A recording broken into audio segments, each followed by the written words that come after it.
Jesus no livro de Mateus. Hoje nós daremos continuidade com o tema Os primeiros anos do ministério de Jesus, parte 2. A terceira tentação, desvio.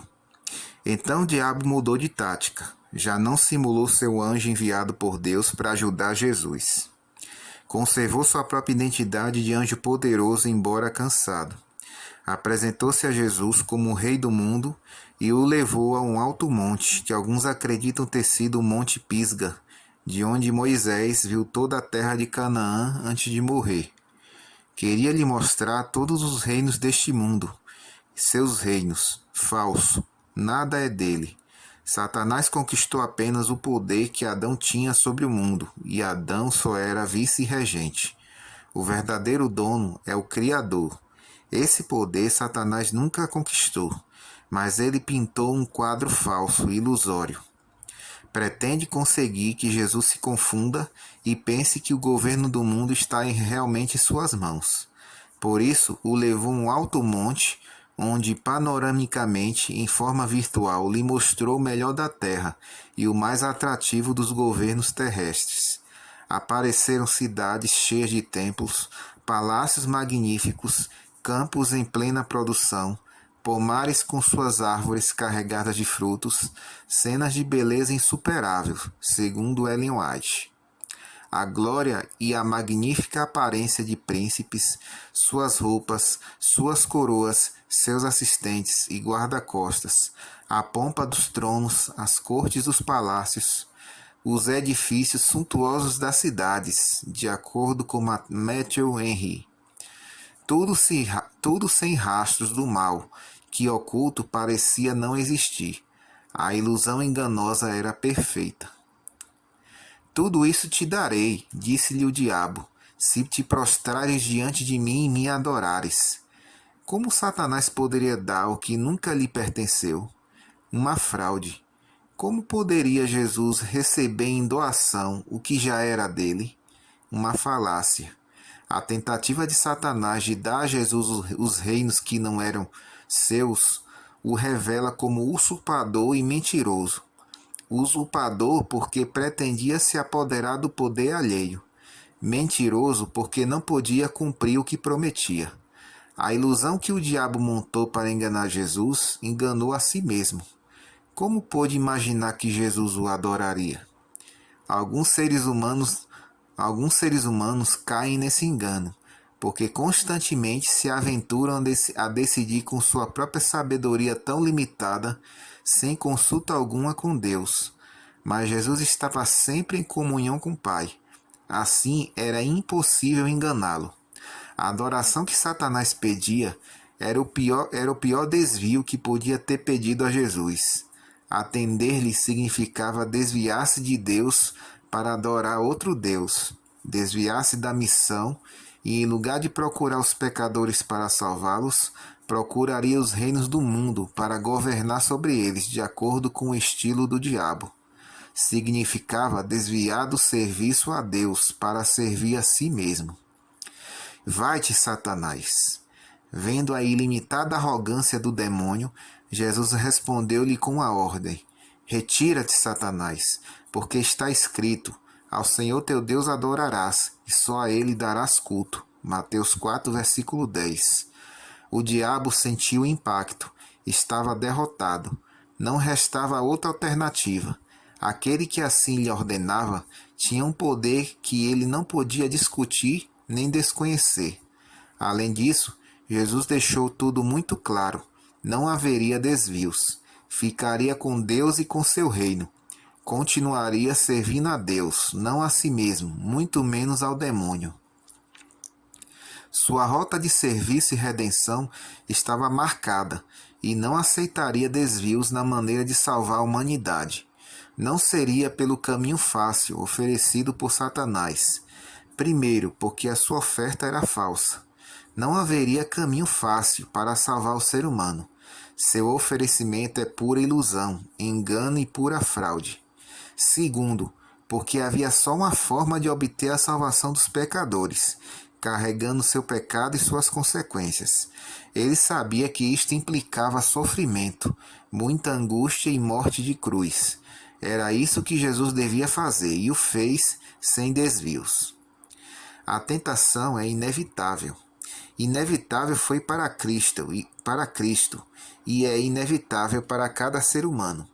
Não precisamos procurá-la, mas quando se apresenta, precisamos saber como agir diante dela. Jesus demonstrou isso, venceu pelo poder da palavra de Deus. Está escrito: guardo no coração as tuas palavras, disse o salmista, para não pecar contra ti. Salmo 119, versículo 11. Enfrentou a tentação, guiado pelo Espírito Santo. Com seu poder, nós poderemos vencer toda a tentação. Além de nos outorgar o poder necessário para a vitória, o Espírito reduz a dimensão da tentação ao tamanho que possamos suportar. Deus é fiel e não permitirá que sejais tentados além das vossas forças. Pelo contrário, juntamente com a tentação, vos proverá livramento, de sorte que a possais suportar. 1 Coríntios 10, versículo 13. Como vencer a tentação? Quando a tentação nos assalta, o melhor é fugir dela, para nos escondermos com Cristo em Deus. E quando fugimos da tentação e da corrupção que há no mundo, por concupiscência, participamos das promessas de Deus e somos feitos participantes da natureza divina. 2 Pedro 1, versículo 4. Ficamos preparados para vencer as próximas tentações que nos sobrevierem. Na tentação, precisamos nos unir com o Espírito Santo. É simples. Contemos a Cristo em uma conversa mental o que nos está acontecendo. Cada passo da tentação, cada sentimento que ela desperta, cada emoção positiva ou negativa que surge em nós, cada pressão interna ou externa que nos empurra para o mal, cada desejo que brota, tudo que sob a força da tentação vivemos. Contemos tudo a Deus. Na medida em que contarmos tudo a Cristo, abriremos a porta de nossa vontade ao Espírito Santo, e Ele controlará a mente para fazê-la pensar o que convém, e controlará todas as nossas forças para aumentá-las no grau de poder que necessitamos para vencer. E venceremos. A sensação da vitória em uma tentação deixará uma tendência positiva para a seguinte: cada vez será mais natural nos abrirmos plenamente a uma conversa de entrega total a Cristo e ao Espírito Santo pela fé. E ao que crê, nada é impossível, a vitória é segura. Então o diabo deixou Cristo e deixará cada cristão que pela fé viver e agir como Cristo, e os anjos virão socorrê-lo, assim como ajudaram Cristo na montanha. A preparação de Cristo para o começo de sua tarefa redentora estava magnificamente concluída.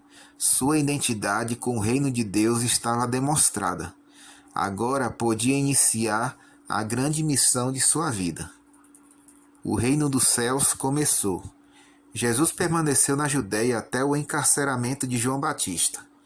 O que aconteceu nesse tempo, desde as tentações até o retorno de Jesus à Galileia?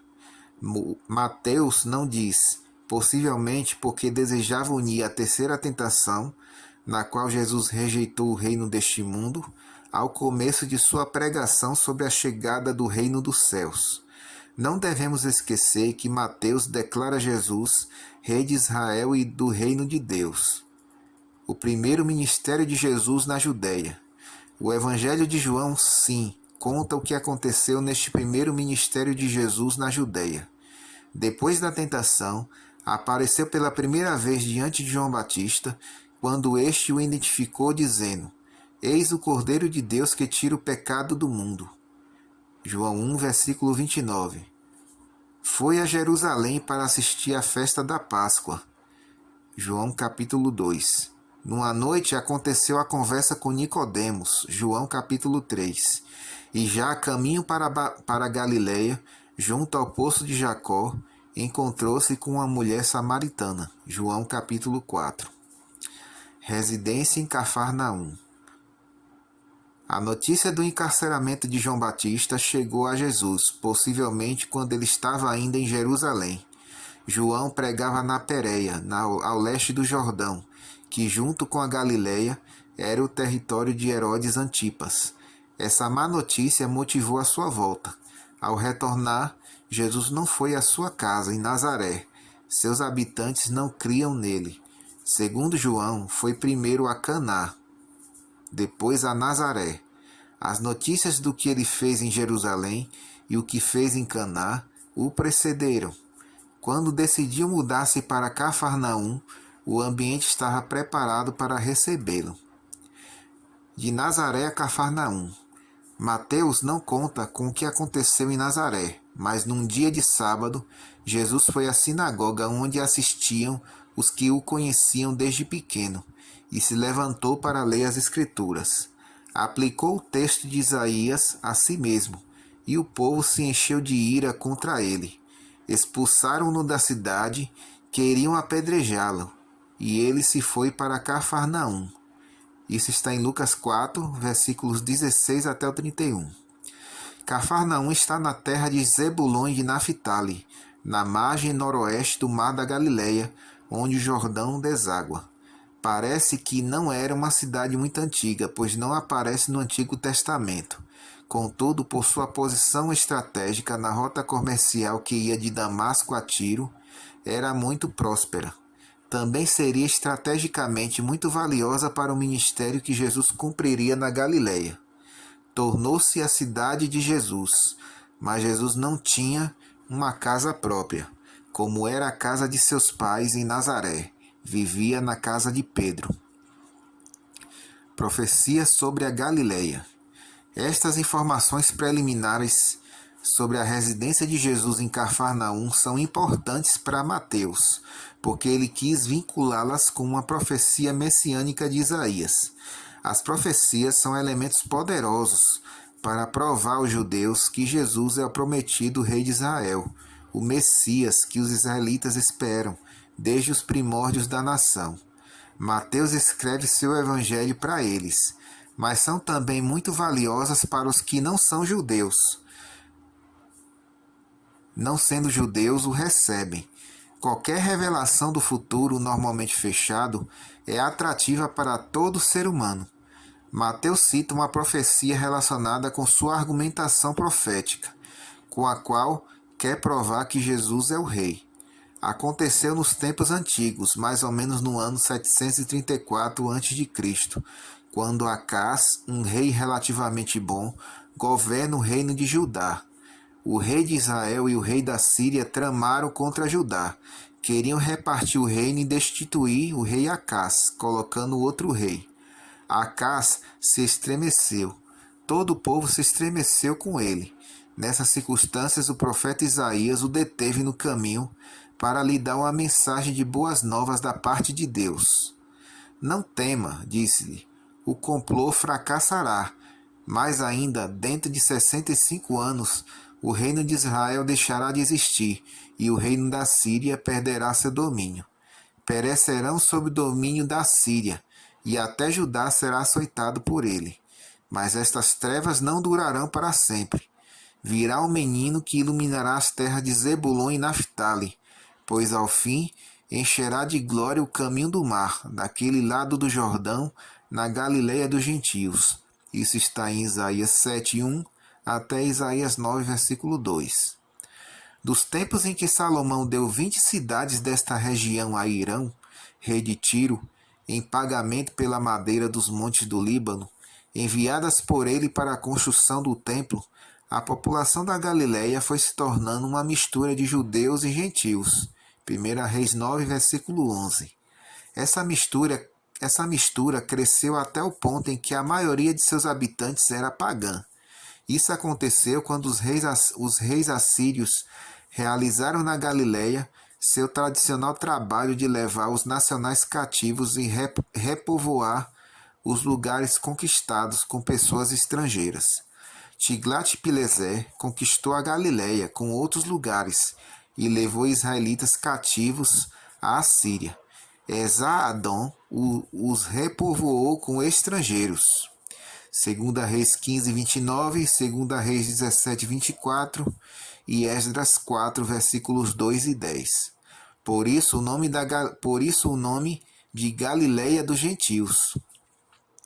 Mateus afirma que Jesus traz luz à terra de Zebulon e Naftali, na Galileia dos gentios. Jesus é o Rei prometido. Essa é a nossa segunda parte da nossa meditação. Que Deus esteja com cada um de vocês.